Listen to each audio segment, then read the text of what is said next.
amongst the 100 Hindu families, they are protected. But if it happens otherwise, when you have 50 Hindu families staying at a place where you have, more than 100 Muslim families, can they be safe? So I think on one side he's talking about inclusivity. Secondly, he's also talking about this thing and also comparing it with what happened in Bangladesh and Pakistan, how the minorities numbers have drastically decreased, over the years. Of course, one.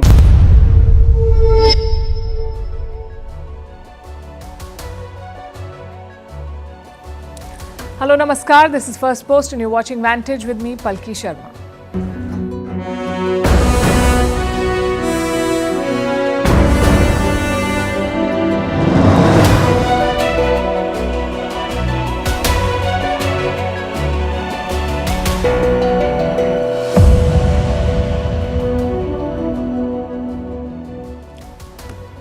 Is Putin dragging his feet on a ceasefire deal in Ukraine? His biggest champion in America, Donald Trump, seems to think so.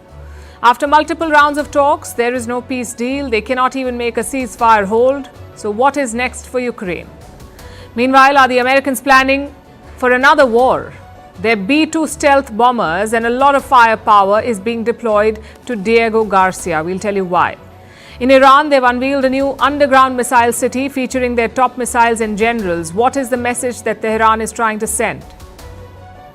How Trump is downplaying the leaked war plans on Signal, the messaging app.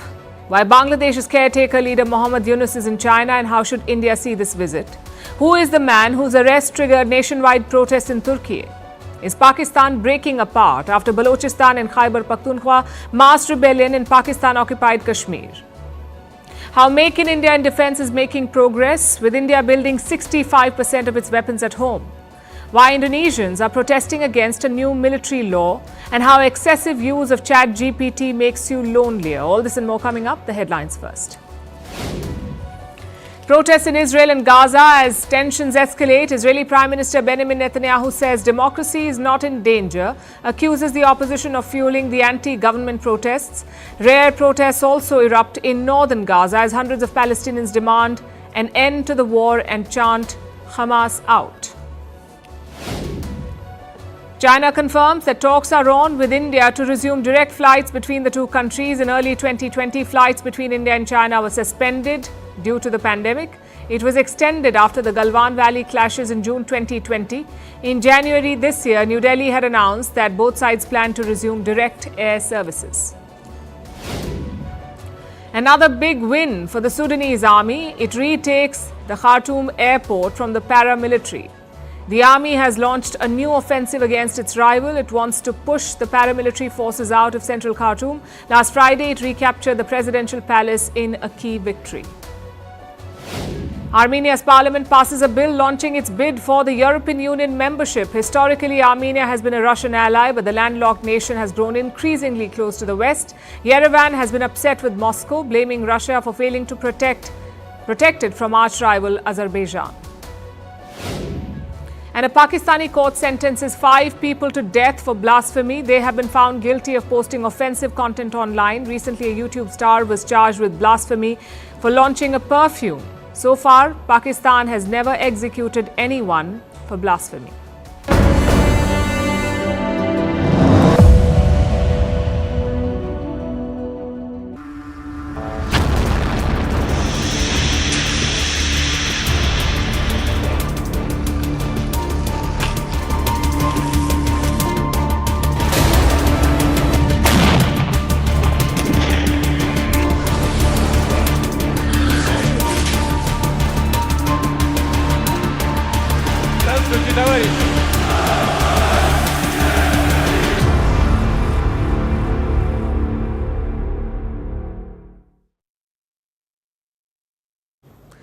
Donald Trump came with big promises. He said he'll end the war in Ukraine in 1 day.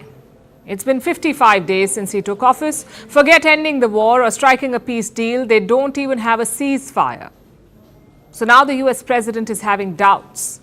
Donald Trump feels that Vladimir Putin could be dragging his feet, that he may not even want a ceasefire.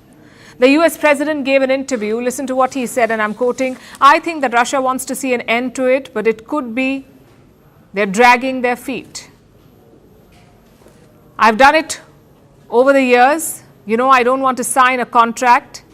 I want to sort of stay in the game, but maybe I don't want to do it quite. I'm not sure." This is what he said. These are his words.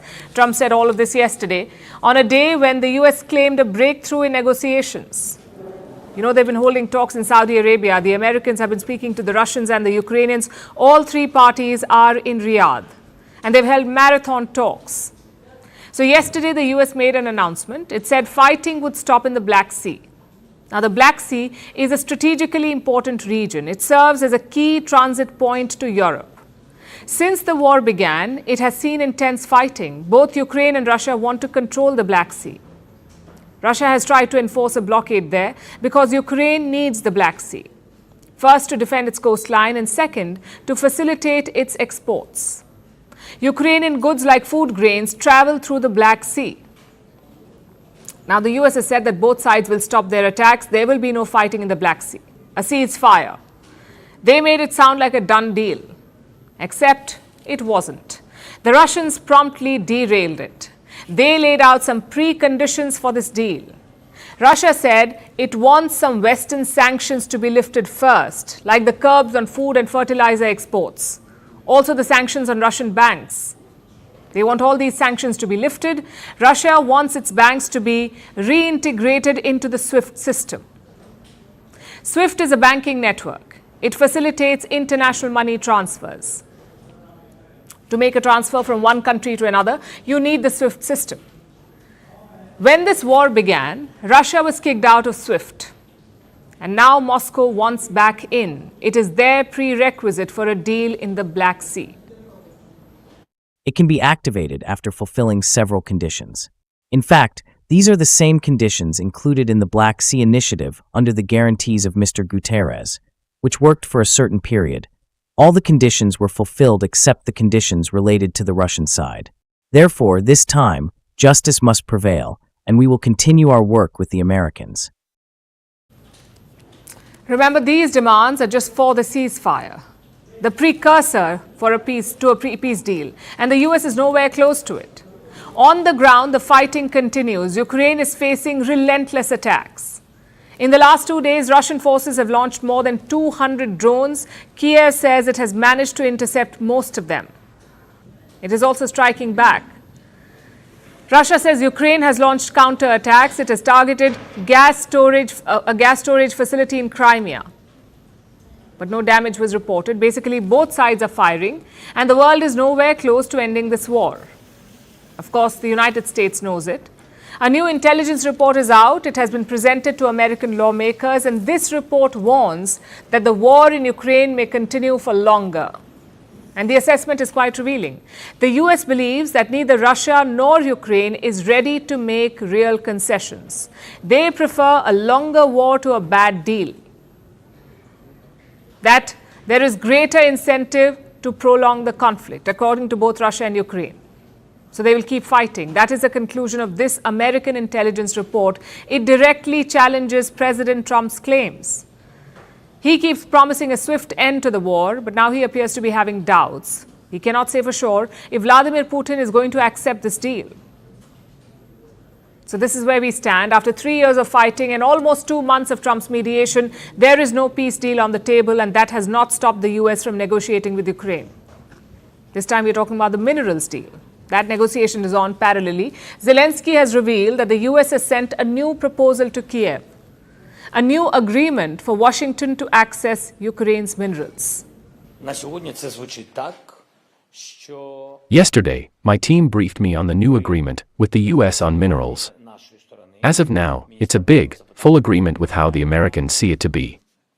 There were the early steps in the framework agreement, if you remember, and after this framework, the full agreement has to be developed. Now, the American side proposed to us one big agreement, immediately. This is their view. I don't have any details yet with the Americans. He did not share the specifics, but he did say that Ukraine's parliament would approve the pact. Trump has been pushing for this. He wants access to Ukraine's natural resources. He believes that the US deserves it as repayment for giving military support to Kiev. But without a peace deal, this may not fly. You cannot mine rare earths from an active war zone. You need peace or a ceasefire at the very least, both of which remain out of Trump's reach at the moment.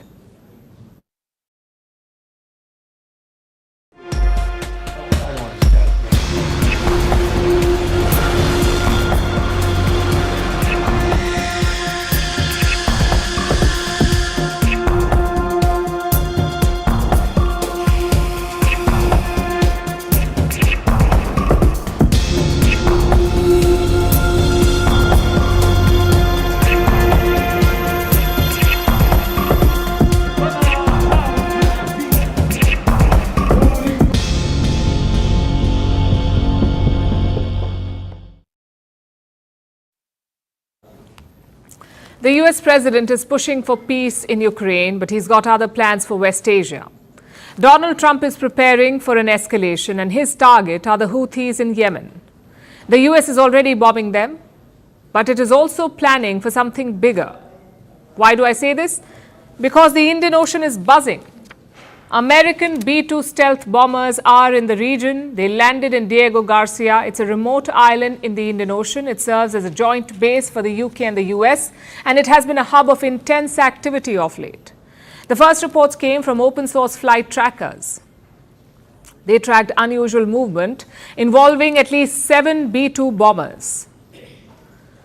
These planes took off from Missouri in the US, from the Whiteman Air Force Base, and they flew non-stop to Diego Garcia in Africa.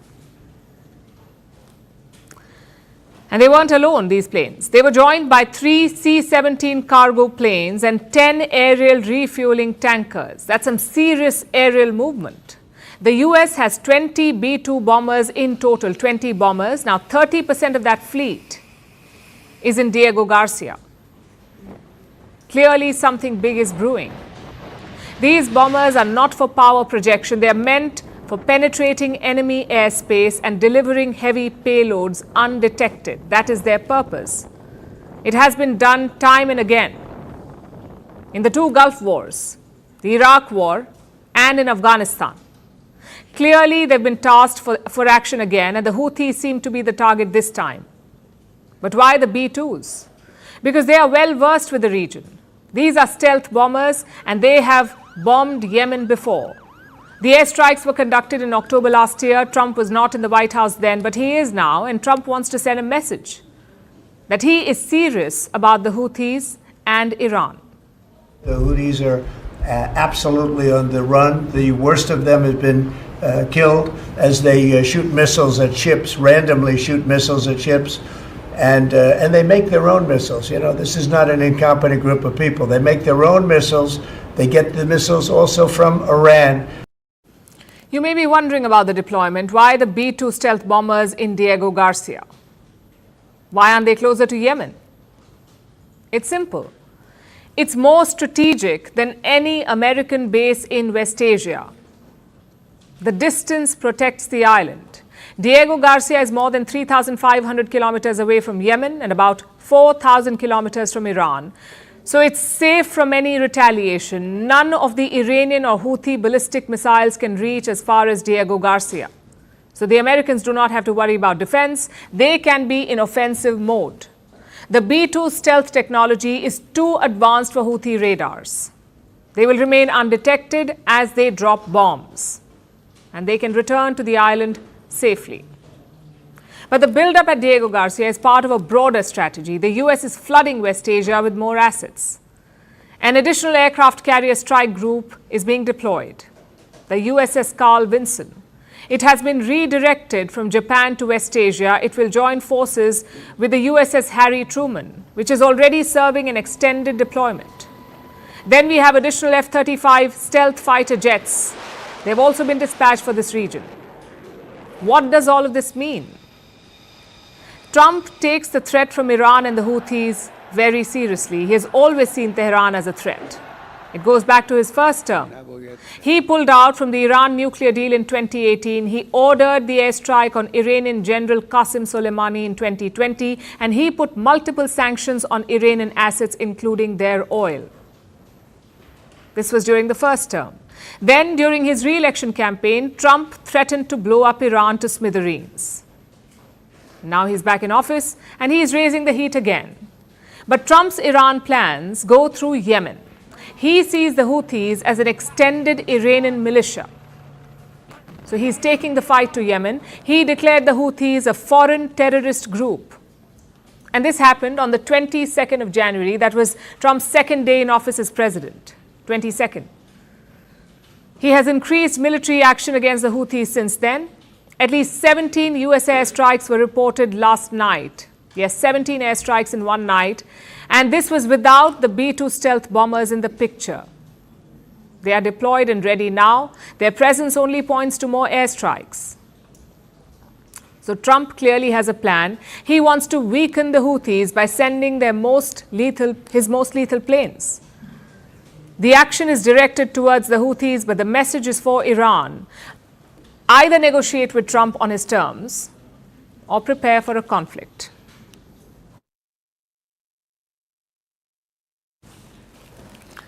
Trump is not the only one flexing his military, though. Iran, too, is joining the party. Tehran has released a new video. And what is it about? An underground city loaded with missiles. This is an 85-second video. It was released by the Iranian state media. It shows two generals inspecting weapons. And all of this is happening underground. But there's more than what meets the eye. Let's start with the two generals.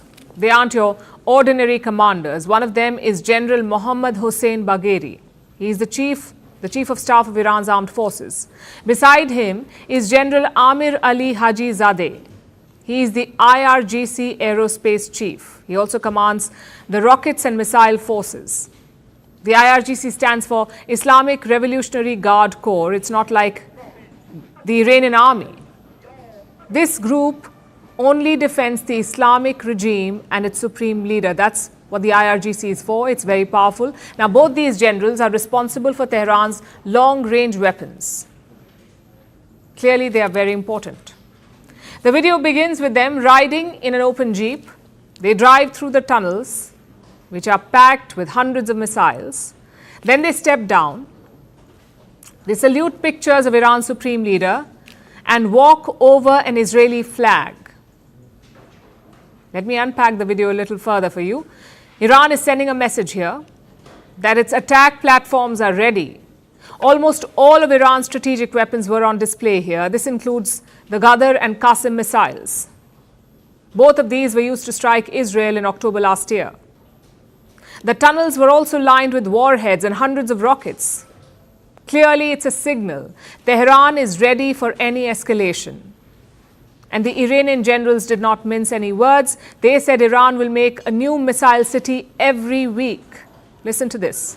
If we start today, we will unveil a new missile city every week. The project will continue for the next 2 years.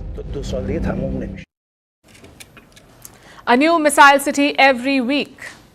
That's what Iran wants. But it won't be easy. Underground bases require a lot of funds, a lot of manpower, a lot of space, and a lot of time. Iran already has a few, at least 3 that we know of, 3 such cities. The IRGC revealed its first underground base in 2020. That was in western Iran. The other 2 bases are slightly more north, and now Iran has a 4th underground facility. The location remains a secret, but the revealing comes at an important time. Tensions in the region are at an all-time high. Tehran is facing threats from Washington. Trump has given a 2-month deadline for a new deal. A new nuclear deal. Like I said, Trump scrapped the first nuclear deal in his first term. He wants a new one now. He also wants Iran to stop supporting its proxies. He wants to shut the tap for Hamas, Hezbollah, and the Houthis. Here's what he said. You have Hamas, you have Hezbollah, you have the Houthis, you got a lot of stuff going on with Iran. And we sent a letter to Iran. You're going to have to be speaking to us one way or the other pretty soon, because we can't let this happen. Having Trump in the White House gives Iran a lot more to worry about. And why is that? Because Trump has close relations with Israel. Israeli Prime Minister Benjamin Netanyahu was the first foreign leader to visit Trump after his return. And he was there for a purpose: bombs. You see, the Biden administration had paused some weapons deliveries to Israel. This included heavy-grade munitions. Joe Biden was unhappy with Netanyahu's offensive in Gaza, so he stopped sending some weapons, but that was overturned last month. Washington has restarted the deliveries. This includes the 2,000-pound bunker buster bombs. These weapons have one purpose: penetrate the surface and explode underground. Bunker buster bombs. And that is bad news for Iran, because these underground missile cities are now vulnerable. They're designed for a specific purpose: to keep missile stockpiles safe from aerial attacks. But they can be taken out using bunker buster bombs. Even a single bomb would be catastrophic. So despite being underground, Iran's missile cities are at risk now. A single blast would trigger a chain reaction. It would explode the whole facility. And this was seen very recently. It was done by none other than Israel. Bunker buster bombs killed Hezbollah chief Hassan Nasrallah in September last year. Nasrallah's heavily fortified bunker was 60 feet underground, 60 feet underground, but Israel took him out with these bombs. So what's the takeaway from this? Iran's underground missile city may be safe for now because its location is unknown. It will continue to safeguard Tehran's strike capabilities, but in case there is another escalation with Israel, a bunker buster bomb penetrates, it would be catastrophic for Iran. Don't insult the intelligence of the American people. Did he invite himself to the signal thread? I don't know how he was invited, but clearly he not was added. Answer my question, ma'am. You were not TG on this group chat. I'm not going to get into the specifics. So you of the refuse to delivery. acknowledge whether you were on this group chat? Senator, I don't want to get into the specifics. Ma'am. Look, I take full responsibility. I built the group. My job is to make sure everything's coordinated. But how did the execute. number? I mean, I don't mean to be pedantic here, but how did the number? Have you ever had somebody's contact that shows their name, and then you have somebody else's number there? I never make those mistakes. Right.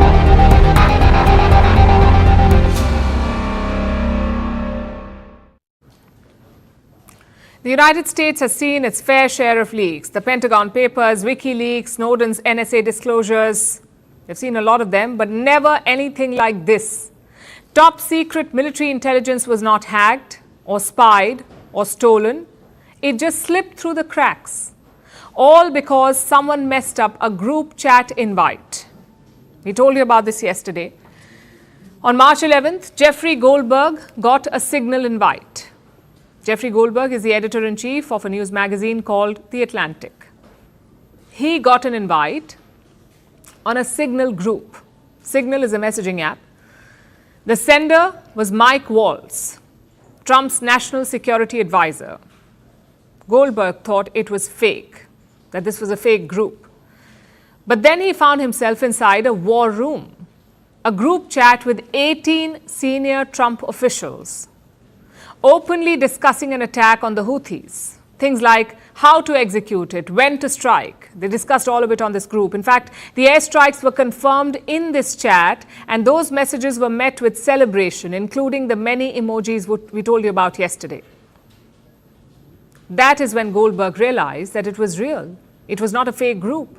It did indeed feature Trump's top security team. Once he figured this out, he left the group. And then he wrote an article to expose it. You can imagine the backlash. This is a very serious slip. And who's responsible for it? For now, Mike Waltz has taken the blame. After all, he's the one who added Goldberg to the chat. Look, I take full responsibility. I built the group. My job is to make sure everything's coordinated. But how did the execute. number? I mean, I don't mean to be pedantic here, but how did the number? Have you ever had somebody's contact that shows their name, and then you have somebody else's number there? I never make those mistakes. Right? You got somebody else's number on someone else's contact. So of course I didn't see this loser in the group. Of course, the US Intelligence Committee is not too pleased about it, so they pulled up Trump's top officials. First in the line of fire was Mark Ratcliffe. He is the director of the infamous US spy agency, the CIA. You are the CIA director, okay? This has happened. We know it's happened. Did Jeff Goldberg somehow, did he create a hoax that allowed him to become part of this signal thread? Please answer the question. You don't insult the intelligence of the American people. Did he invite himself to the signal thread? I don't know how he was invited, but clearly he was added. Clearly it was. Finish your sentence, please. Clearly he was added to the signal group. Your question is, you don't know that the president's national security advisor invited him to join the signal thread? Everybody in America knows that. Does the CIA director not know that? Then it was Tulsi Gabbard's turn, the director of US National Intelligence, and she too faced a similar fate. Into the specifics. Ma'am, were you on? You're not going to be willing to address. So you're not. Are you denying? Ma'am, will you answer my question, ma'am? You were not TG on this group chat. I'm not going to get into the specifics. So you refuse to acknowledge whether you were on this group chat. Senator, I'm not going to get into the Why specifics. are you going to get into the specifics? Is it because it's all classified? Because this is currently under review by the National Security Because Council. it's all classified? If it's not classified, share the text now. As the White House previously Is it classified stated, or non-classified information on this text? I can confirm. Director Radcliffe, were you on the group chat? There are three main takeaways from this hearing. Number one, no one knew about the breach. They had a journalist on a war chat for almost a week and no one had the slightest clue. Not the CIA director, not the top intelligence chief. No one knew about it. That's point number one. Number two, Trump officials are deflecting. They aren't saying how this happened. They're not answering the specifics of the questions. They're just giving vague details. And number three, Trump officials are in denial. They insist that they did not share classified information, that the group did not discuss intel. That is the official stance, and it's something that President Trump is also sticking to. This certainly will look at this, but the main thing was nothing happened. The attack was totally successful. It was, I guess, from what I understand, took place during, and it wasn't classified information. So this was not classified. Now, if it's classified information, it's probably a little bit different. But I always say you have to learn from every experience. I think it was very unfair the way they attacked Michael. He's a good person. The person that was on just happens to be a sleazebag. So maybe that's just coincidence. I don't know. So the Trump administration has one defense. They say it wasn't classified information, and they're accusing the Atlantic of lying. So the magazine has come up with a second article. It came out just hours ago. It is titled, "Here Are the Attack Plans." Earlier, they had not released all the messages because Goldberg was worried about national security implications, but now it is all out in the open, and you can see all the screenshots.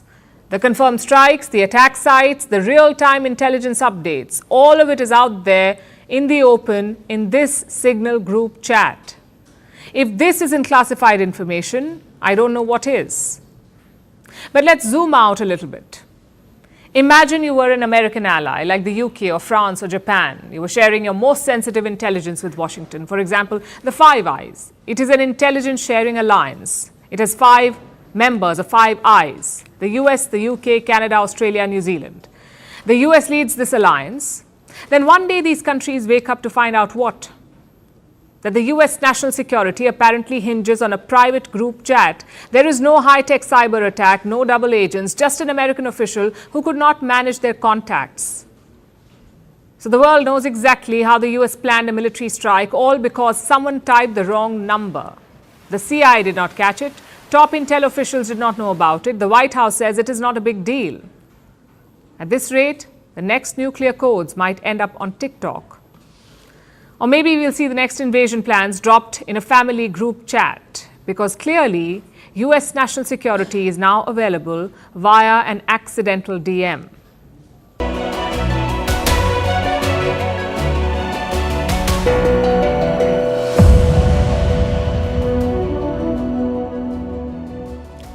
big statement that has been made by Uttar Pradesh Chief Minister Yogi Adityanath, who has now said that people of all religions are safe in the state and that if Hindus are safe, Muslims in Uttar Pradesh are safe too.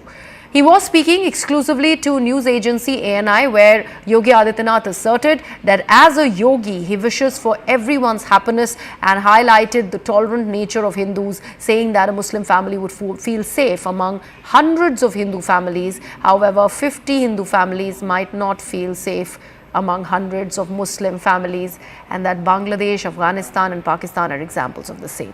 Meanwhile, the opposition has now hit out at Yogi Adityanath, calling this an attempt to divert attention from real issues. Let's listen in to the latest war words first. 100 Hindu परिवारों के बीच में 100 हिंदू परिवारों के बीच में एक मुस्लिम परिवार सबसे सुरक्षित रहता है। उसको इसके पर्व और त्योहारों को,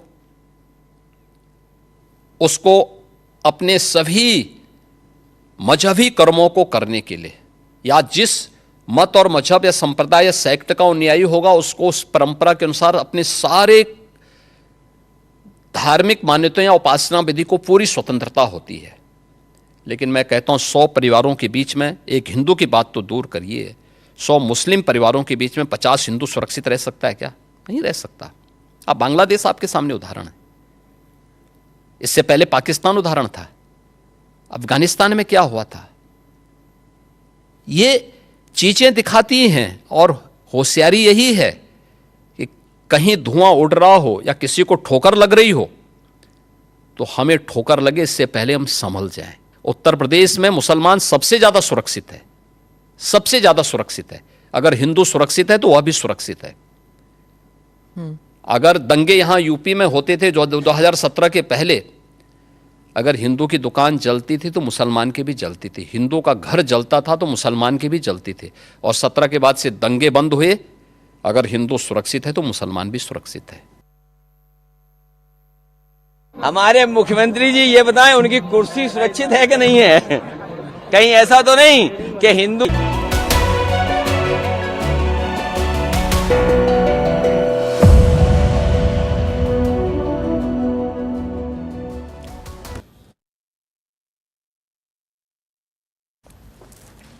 Today marks Bangladesh's Independence Day. Normally it would call for celebrations, but this time it is bittersweet. Yes, Bangladesh is a proud, independent nation, but the values it fought for in 1971 are under attack. Values like secularism, values like regionalism, values like coexistence. Usually this day is marked with a military parade in Dhaka, but this time Muhammad Yunus cancelled it. Why? Perhaps out of fear. Because the rumor mills are buzzing in Bangladesh. There is talk of a possible coup attempt. It began with an Indian media report this week. It claimed that Bangladesh's army held an emergency meeting on Monday. The agenda? To issue a threat to Yunus. Either declare an emergency or prepare for a coup. Now, both the army and the government have rejected this. Plus, Yunus has reached China today. He is on a 4-day trip to Beijing. If he was indeed expecting a coup, he would have stayed back to keep the army at bay. So that rules out the coup fears. Chances are this is more about the larger pivot. Yunus and company have been undermining the liberation legacy. The war in 1971, the genocide by Pakistan, the help offered by India, all of these are key chapters in Bangladesh's independence journey. But this new regime does not care about any of it, which is why New Delhi has given them a subtle reminder. Today, Prime Minister Modi wrote a letter to Muhammad Yunus, a letter to mark the Independence Day. Let me quote from what he wrote. The spirit of liberation war of Bangladesh continues to remain a guiding light of our relationship, which has flourished across multiple domains, bringing tangible benefits to our peoples. Now, this is an important reminder by India. Bangladesh may be pivoting away from its liberation legacy, but India is not ready to do so. It still sees the 1971 war as the guiding light for this relationship. This letter also shows that India is keen to repair ties, but Dhaka must take some initiative too. Consider Yunus's ongoing trip to China. You would expect Bangladeshi leaders to visit India first. After all, this is a historic relationship.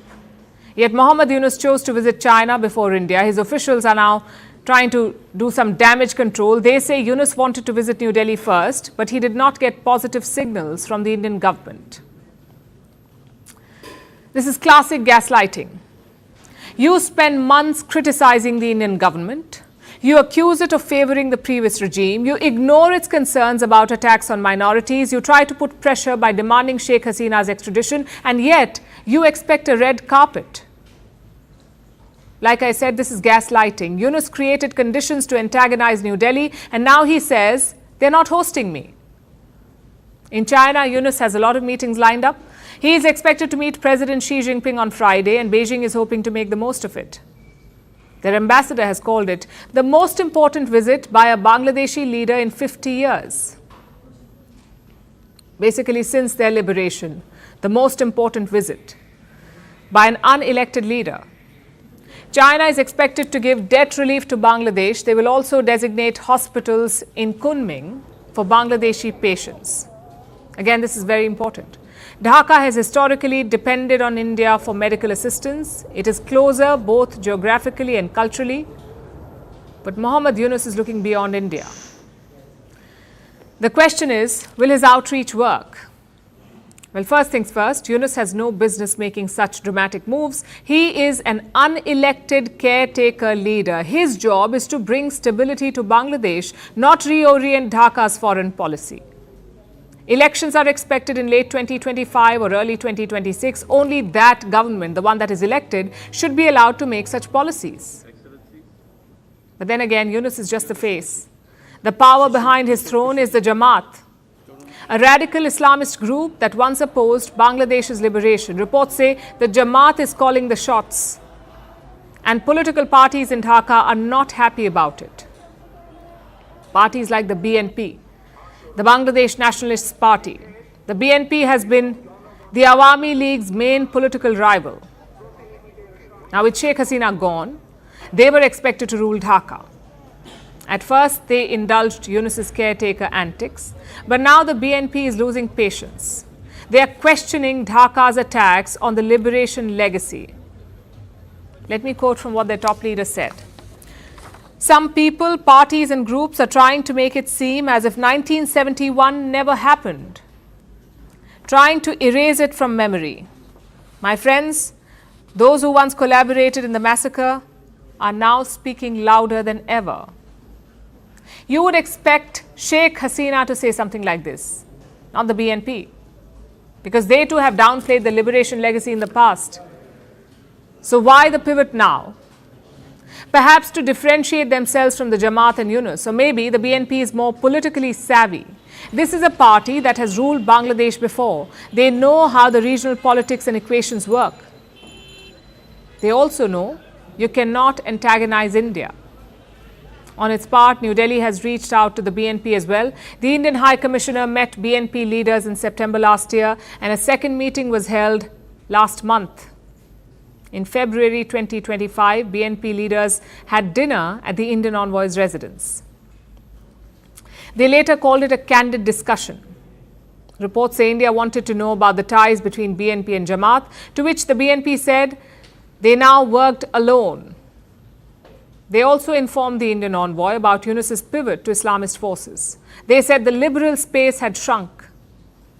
Now, this is a very significant move because India and the BNP have not shared the best of ties. But Yunus's moves are bringing them closer. All of this shows India's flexibility in handling Dhaka. But it also exposes Mohammad Yunus's hidden agenda. I mean, the BNP has more reasons to hate Hasina than Yunus. Under her rule, the BNP chief, Khalida Zia, was jailed. Yet, the Bangladesh Nationalist Party is engaging with India and building ties. But Mohammad Yunus is not. It confirms what we have already said. Hasina is just a pawn for Yunus. His ultimate target is India.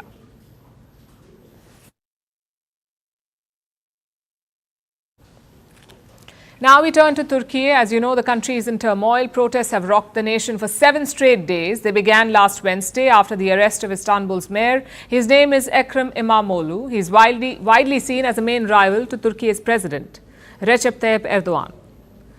The Turkish protesters believe that his arrest was politically motivated, a way to get him out of the running and clear the path for Erdogan ahead of the next election.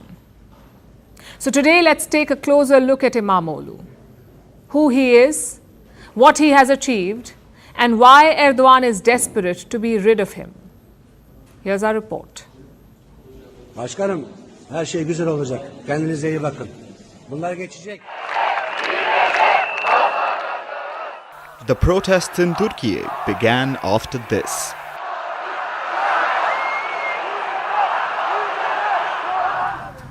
Police officers descended on the house of Istanbul's mayor, Ekrem İmamoğlu.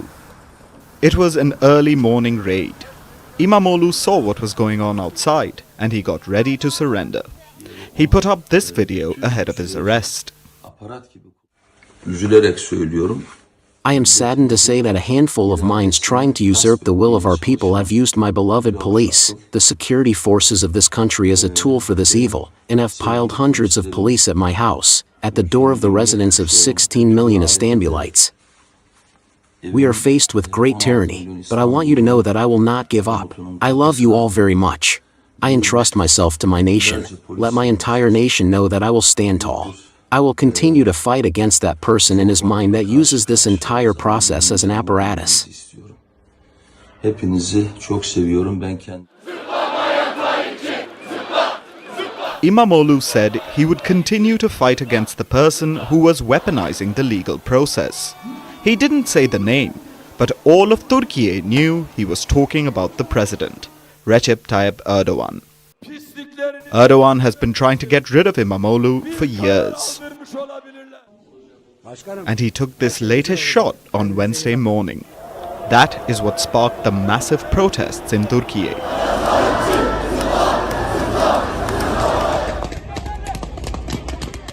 İmamoğlu is considered Erdogan's main rival. He was to officially be declared the opposition's presidential candidate on Sunday. The police apprehended him before that could happen. But the Turkish opposition party elevated İmamoğlu nonetheless.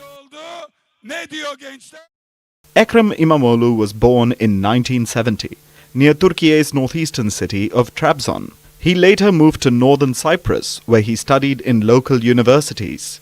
He eventually transferred to Istanbul University in 1990 to complete a bachelor's degree in business administration.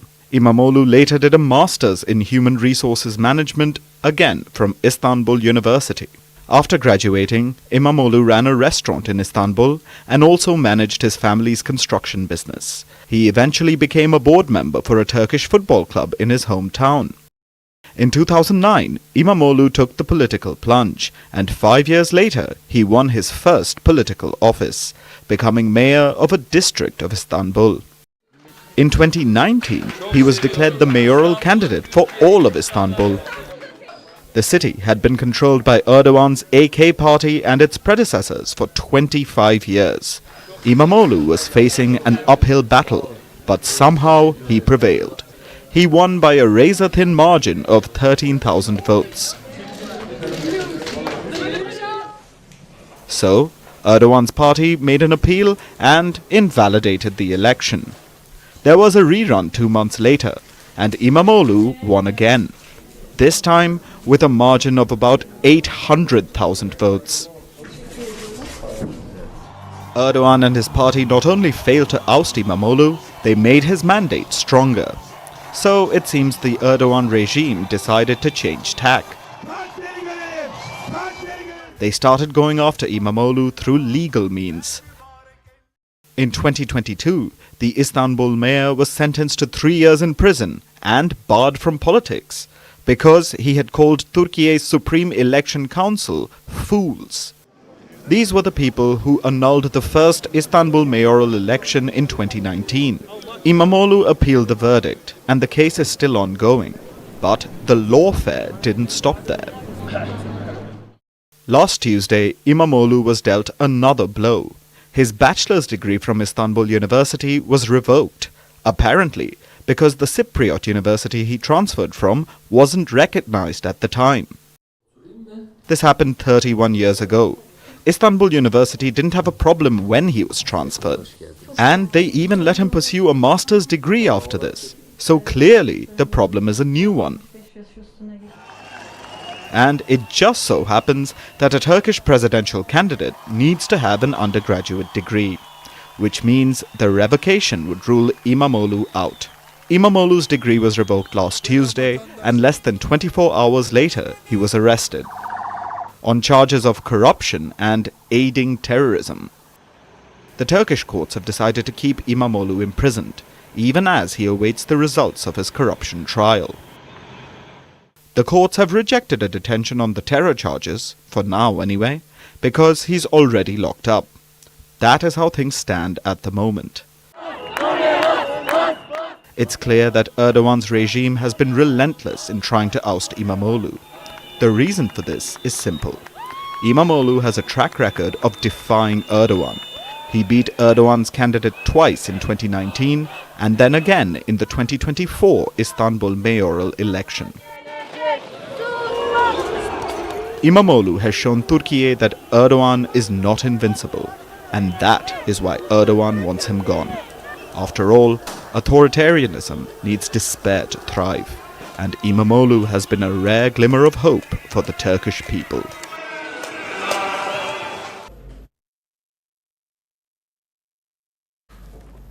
Now let's talk about India's defence industry. It has reason to celebrate. India's defence production is breaking records. Last year, India produced arms and equipment worth over $14 billion. That's a new record.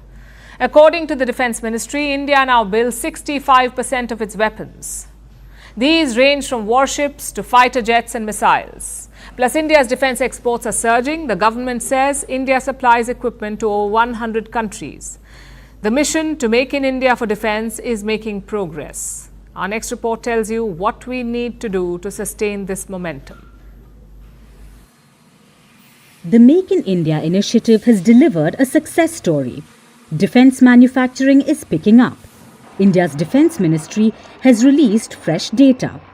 65% of defence equipment is now manufactured domestically. It's a remarkable turnaround. In the last financial year, India's defence production stood at well over 1 lakh crore, a 174% rise from 10 years ago. So what's driving this surge? It's India's foray into manufacturing of modern weapons. Stuff like warships, fighter jets, artillery systems and other cutting-edge weapons. They're all being developed in India now. The surge in production mirrors India's progress in defence exports. Indian defence manufacturers are now exporting to over 100 countries. In the last decade, this number has grown by 30 times. India's major exports include bulletproof jackets, the Dornier aircraft which is used for naval surveillance, Chetak helicopters, fast interceptor boats and lightweight torpedoes. So who's buying all this equipment? India counts countries like the United States, France and Armenia as its major buyers. Even the Russians have bought Indian defence supplies. Russian soldiers are using Indian military boots. They were made in the Indian state of Bihar. These are promising signs for India's defence industry. For a long time now, India has been making a push for this. First, to meet its own diverse defence needs, and then to compete in the global arms bazaar. But consistency would be key to maintain momentum. In recent months, India's fighter jet program has received much attention. The Indian Air Force has been waiting for Tejas jets. They are supposed to replace India's aging fleet of Russian MiGs. But deliveries have been delayed. It had forced India's Air Chief Marshal A.P. Singh to question HAL, that's Hindustan Aeronautics Limited.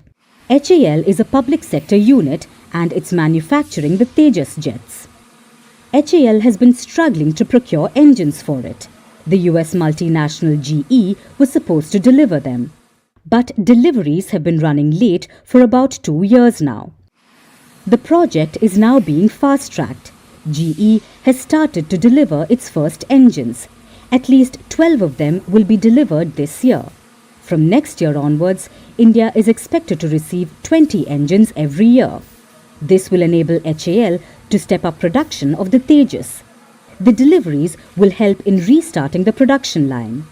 Talks are underway to co-produce these engines in India as well. This would involve technology transfer, this will improve production timelines and further the goals of the Make in India mission.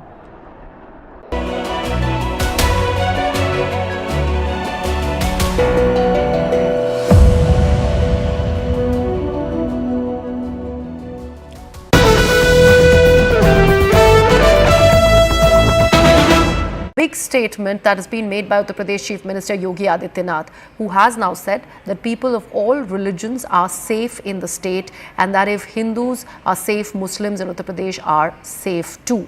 He was speaking exclusively to news agency ANI, where Yogi Adityanath asserted that as a yogi, he wishes for everyone's happiness and highlighted the tolerant nature of Hindus, saying that a Muslim family would feel safe among hundreds of Hindu families. However, 50 Hindu families might not feel safe among hundreds of Muslim families, and that Bangladesh, Afghanistan and Pakistan are examples of the same. Meanwhile, the opposition has now hit out at Yogi Adityanath, calling this an attempt to divert attention from real issues. Let's listen in to the latest war words first. 100 Hindu परिवारों के बीच में 100 हिंदू परिवारों के बीच में एक मुस्लिम परिवार सबसे सुरक्षित रहता है। उसको इसके पर्व और त्योहारों को, उसको अपने सभी मजहबी कर्मों को करने के लिए, या जिस मत और मजहब या संप्रदाय या सेक्ट का अनुयायी होगा उसको उस परंपरा के अनुसार अपने सारे धार्मिक मान्यताओं या उपासना विधि को पूरी स्वतंत्रता होती है। लेकिन मैं कहता हूं 100 परिवारों के बीच में एक हिंदू की बात तो दूर करिए, 100 मुस्लिम परिवारों के बीच में 50 हिंदू सुरक्षित रह सकता है क्या? नहीं रह सकता। अब बांग्लादेश आपके सामने उदाहरण है, इससे पहले पाकिस्तान उदाहरण था, अफगानिस्तान में क्या हुआ था। ये चीजें दिखाती हैं और होशियारी यही है कि कहीं धुआं उड़ रहा हो या किसी को ठोकर लग रही हो तो हमें ठोकर लगे इससे पहले हम संभल जाएं। उत्तर प्रदेश में मुसलमान सबसे ज्यादा सुरक्षित है, सबसे ज्यादा सुरक्षित है। अगर हिंदू सुरक्षित है तो वह भी सुरक्षित है। अगर दंगे यहां यूपी में होते थे जो 2017 के पहले, अगर हिंदू की दुकान जलती थी तो मुसलमान की भी जलती थी, हिंदू का घर जलता था तो मुसलमान की भी जलती थी। और 17 के बाद से दंगे बंद हुए। अगर हिंदू सुरक्षित है तो मुसलमान भी सुरक्षित है। हमारे मुख्यमंत्री जी ये बताएं उनकी कुर्सी सुरक्षित है कि नहीं है? कहीं ऐसा तो नहीं कि Hindu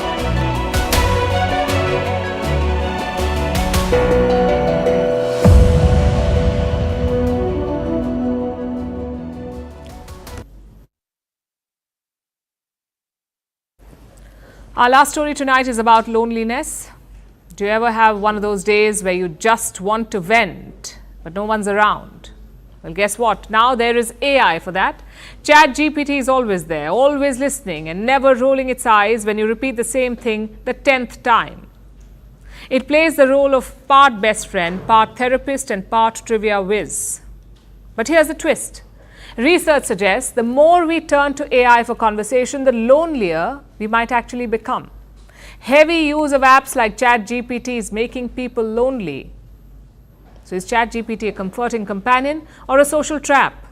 Our next report tells you.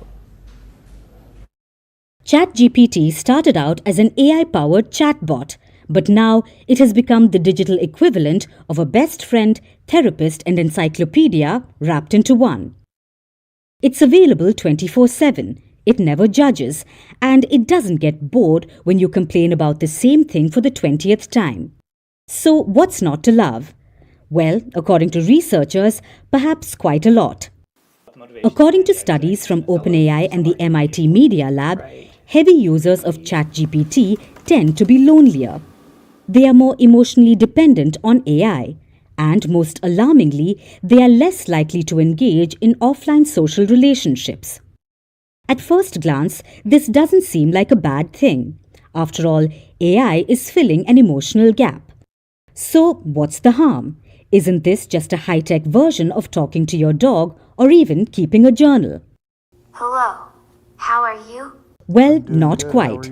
The problem is that unlike a dog or a diary, ChatGPT talks back, and it's designed to be eerily good at it. Research warns that AI chatbots are hacking our emotional wiring. Some experts define it as doing an open brain surgery on humans.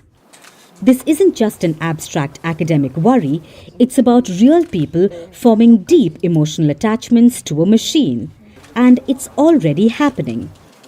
Studies found that those who spent the most time emotionally engaging with ChatGPT reported higher loneliness levels.